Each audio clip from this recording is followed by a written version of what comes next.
over 2 halves, wasn't it? Oh, I thought 1 quarter. Yeah, I think our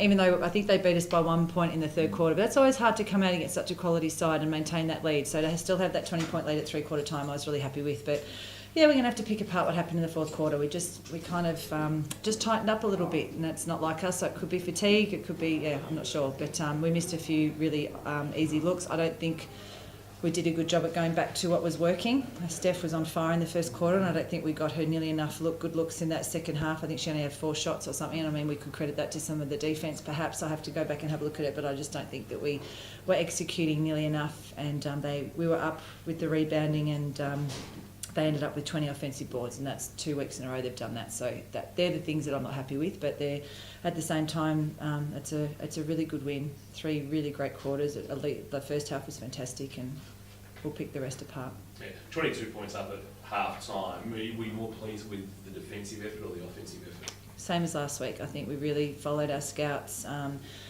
stuck to what we were trying to do, stuck to our game plan, and they were rewarded up the other end.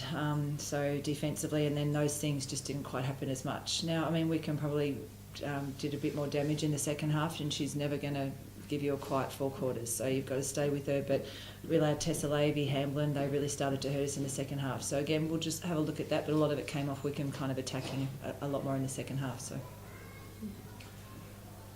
Jacinta, how was it against the talls for Perth? They come at you in waves of 3. Yeah, they've got they're deep in the bigs department, but we had a solid game plan.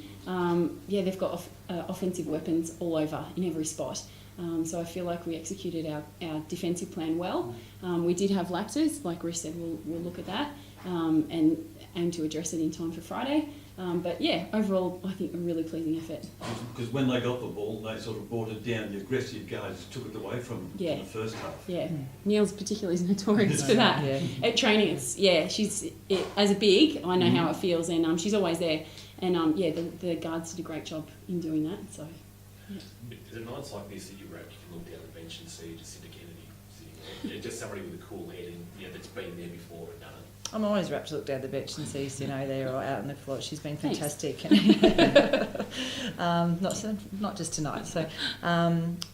Well, she's one of our most experienced players, and I think she showed that tonight. Was just really locked. You could tell she was just really locked in, wasn't overawed by the occasion, and that's what we really needed. And she was a huge part of that second quarter, just being so locked in on what we were trying to do defensively. So, and again, in the second half, you could see her in the huddles and stuff. We just needed that settler. So yeah, she's great. Were you surprised that they changed their starting 5 up from last week, or were you expecting that that's how they would start to, I suppose, combat the fact that you were going with the 3 guards? No, we did definitely discuss that. We were expecting maybe Burton to come into that starting lineup. We weren't sure though until just before the game. So we were going to stick with that lineup, and whatever happened, we had different things that we were going to go to. So yeah, that was good. After last Saturday, were you thinking of going to Perth? And thinking that Perth would be Bendigo? Oh, sorry. Yeah, I knew that Bendigo, it's a tough trip, so to go from us on the Saturday night and then to Bendigo on the Sunday, I knew that Bendigo, after a really good win against Boomers the night before, were really going to be fired up, and I'm thankful that they did. It was nice to have that one less trip. We've been on the road a lot, so it was really nice to just have that one less trip this week. So, how do you tackle this week? Obviously, you go there wanting to win game 2, but do you look to come back Friday night on the red eye and get the girls home on early Saturday morning, or will you, how do you have to have your contingencies? We've had enough shocker flights, so we'll just come back Saturday, do our recovery, do that normal stuff, and hopefully, the girls have, even though Perth probably takes some confidence from what they did in that fourth quarter, our girls have to be really confident too that that's 2 weeks in a row they've put in a really solid effort, beating a really quality team in Perth, and all Perth showed then is that you can never fall asleep because they really do punish you. So for us, it's about refocusing. It's a really important win to get that first one. So now we can go into Perth and just give it all we've got and see what happens. Carly Movich averages less than 6 points a game against you guys. I think she averages 12 or 13 on the season. Nearly 15 for the season. What do you do well to limit her influence? Which I think, I think that this is one of the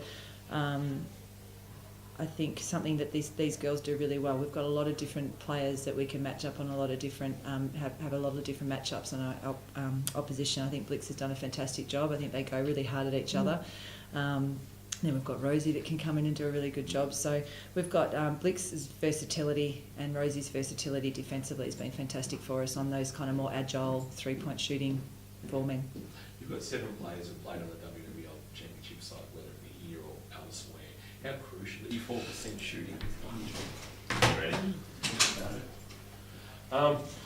What we've been discussing is that at the time that a lot of these girls have won those championships, some of them have just been very small role players. So this would be really exciting for these girls to actually be able to go forward and see what they can do and be a real prominent role. So whilst they've been part of teams that have been, other than obviously this one and Steph and Nat, the rest of them have probably played more roles. So there's a really good feeling amongst the group, isn't there, that this is a really good chance. I think any 4 teams, even though I believe Sydney have a good lead on Townsville right now, any 4 teams can get it done.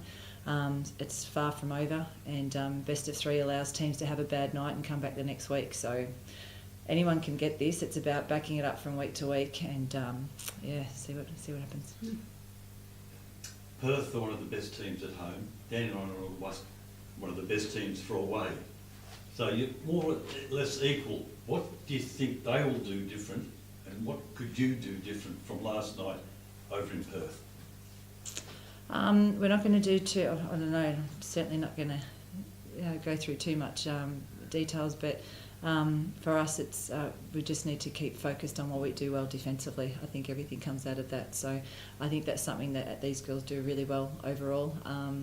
As I said, we've got some really versatile players to be able to give us different looks in different positions. So you're right. We have travelled well, which has been fantastic, as opposed to last year, where everyone was questioning what we were doing on the road a little bit.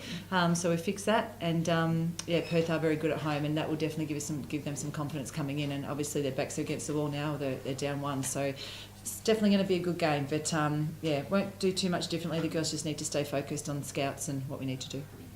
Thank you, ladies. Thank you. Thank you. Thank you.